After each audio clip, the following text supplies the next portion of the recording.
Welcome to Storied Audio. The castle's Undercroft was older than the kingdom itself, stones stacked by hands long gone. Eric, a young mason, had been sent down there to reinforce the foundation, torchlight trembling against the damp walls. He expected silence, not a voice, not a woman. She sat behind iron bars, knees pulled to her chest, hair tangled like she'd lived years in darkness. She didn't look at him when he whispered hello. She didn't move when he asked her name. But when he finally asked, "Why are you locked down here?" she laughed, a thin, cracked sound. "Because I'm not from here," she said. "They think I'm a spy."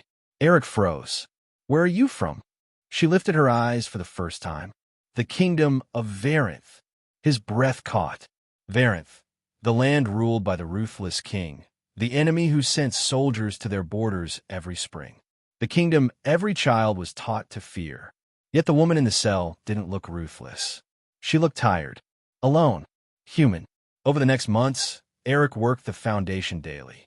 And every day, he brought her something: extra bread, a flask of water, a blanket he pretended he found.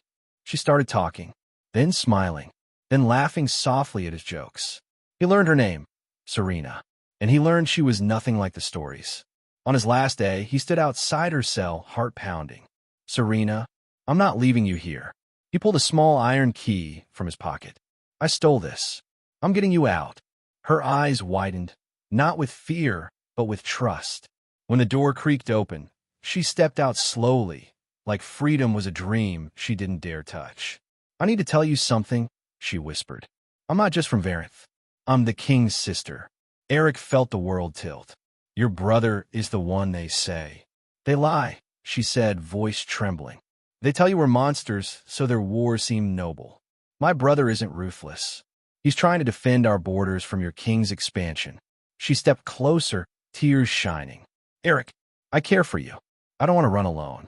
Come with me, please." He had no family, no one waiting for him. And he loved her deeply, fiercely, more than he ever expected to love anyone. So that night, under a moon hiding behind clouds, they fled the castle together. Varenth wasn't a nightmare he'd been taught to fear. It was warm, vibrant, full of life. Its king welcomed Eric not as an enemy, but as the man who saved his sister. Eric married Serena in a garden overlooking silver rivers and golden hills. And as years passed, he realized the greatest lie he'd ever been told was who his enemies were. Subscribe for more audio stories.